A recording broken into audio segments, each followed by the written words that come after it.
Today's episode is brought to you by Squarespace.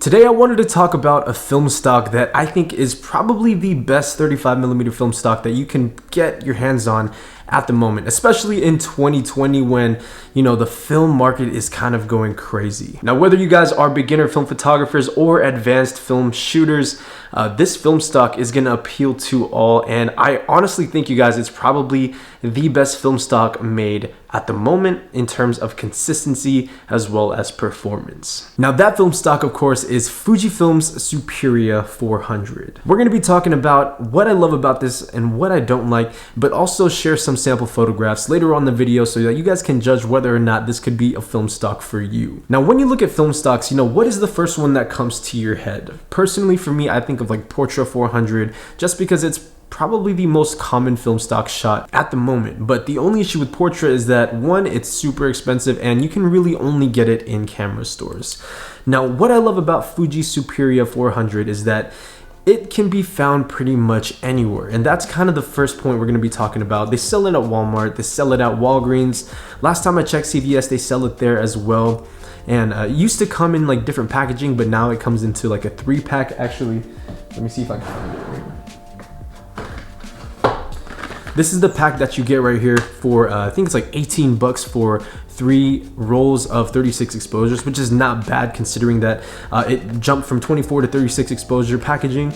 But when I say that this film stock is readily available, next time you go to Walgreens or next time you go to your local Walmart, definitely check out the film section, because this is going to be the only film stock that they're going to have on hand. And considering the price, man, $6 per roll, it does seem kind of steep, but it's still a fraction of the cost of like a roll of Portra. You guys know Portra is going for like $13 to $14 per roll, so a roll of that, you can get a 3-pack of Fuji Superia. And not to mention some of like the crazy deals online. I'm going to leave some Amazon links in the description below for you guys to check out. But let's go ahead and move on into kind of what the film stock can offer and maybe who it might be geared towards. So what makes Fuji Superia special?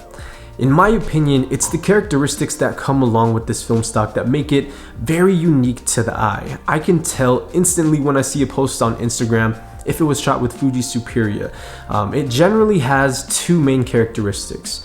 One is going to be a kind of greenish tint, and what you'll notice is that this greenish tint will often show itself more in underexposed images or in like shadow areas. So bear in mind, this is something that you are going to have to come across when shooting this film. If a green tint is something that is going to be affecting your work negatively, you might want to consider that before actually shooting this film. But for those of you guys who are just going to parties, going to concerts, just shooting film casually, or even doing something like street photography, architecture photography and whatnot, this is a great film stock. I would even go to say that it's a good, adequate film stock for portraiture if you're looking for something cheap. Yes, as much as I think Fuji Superia is a good value, I personally think creating your own website as a photographer provides just as much value or even more, and so I'd like to thank our sponsor for today's episode, Squarespace.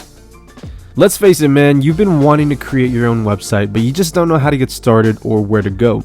Well, Squarespace makes it simple. I created my website years ago with no experience other than just having a laptop, some photographs, as well as some free time. They have a bunch of templates to help you get started, but also give you the option to start with a blank canvas. Now, you guys know I regularly update my portfolio with current projects, and it's as simple as dragging and dropping your images. This is great for client work or just having a dedicated space for your photographs to shine. Head over to squarespace.com/kingjapes or enter promo code kingjapes at checkout for 10% off your first purchase of a domain or website. This is a clear sign for you guys to get started, so make it happen. Thank you, Squarespace, for sponsoring this episode, and let's get back to our video. The second characteristic that you'll generally see is that it caters more towards the cooler tones. So if you're somebody shooting in overcast weather or, you know, kind of colder climates, the film stock is going to look really good in those situations. Just looking at the recent roll I shot here by the Golden Gate Bridge, you're going to see this amazing quality to the images. You see that green cast there on the very bottoms, but at the same time, man, when that sun hit the Golden Gate Bridge there, insane colors. Now, I'm gonna tell you guys a little secret about how I like to shoot my Fuji Superia.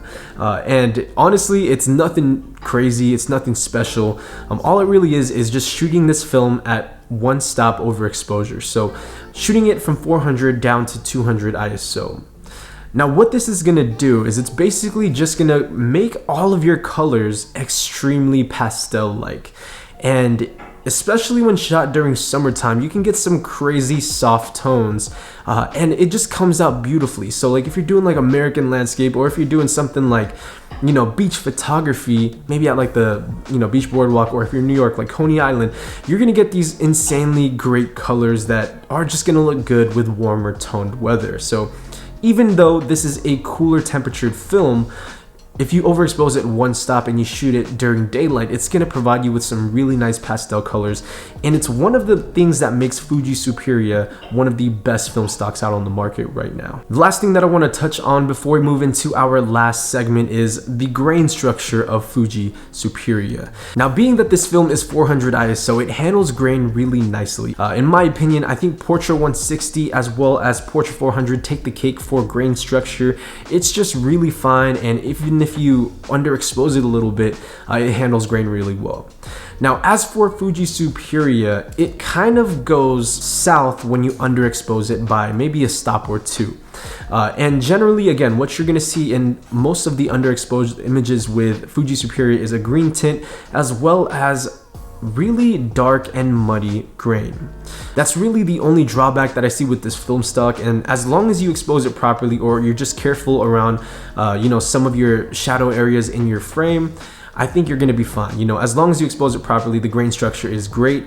I'd go to say it's as good as Kodak Ultramax, and Kodak Ultramax has really good grain. So it's not the worst thing in the world, but it's definitely something that you guys want to watch out for, especially for you guys shooting in darker scenes. Now, to kind of wrap everything up, you guys, I want to talk about who this film stock is for.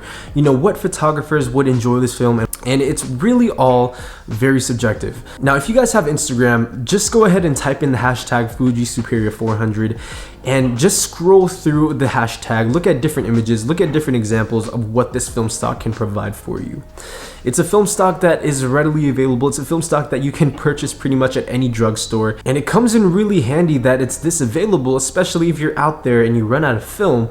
You can go to the nearest drugstore and pick a couple of rolls up. Now, who do I think this film stock is for? Well, folks, it all really comes down to what you're gonna use it for and the type of genre of photography you're doing. Now, if you're doing something like landscapes, or if you're doing something that requires you to have extremely accurate colors with no type of like color tint, I would say stay away from Fuji Superia just because of that green tint and that green cast. It could throw off colors as well, especially if you're shooting like a greenery landscape. It's just gonna look super green. But for those of you guys who are just casual photographers, street photographers maybe, even portrait photographers, if you overexpose it by one stop or two, I think you guys are gonna love this film. You know, if you just have a camera and you just want to shoot some film and you don't want to, you know, spend too much money, this is the perfect film stock for you. And I guarantee you, as long as you expose it properly, it's gonna give you good results every single time. So beginner film photographers, street photographers, people out there just looking for cheap film stock, this is the one, man.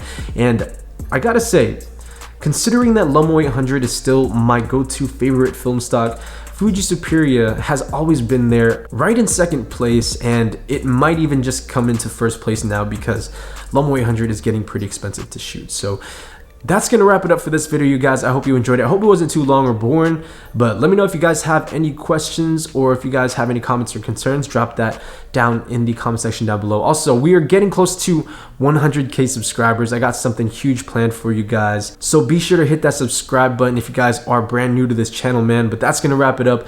I'll see you guys in the next one. Follow me over on Instagram at KingJapes. As always, Minolta Gang.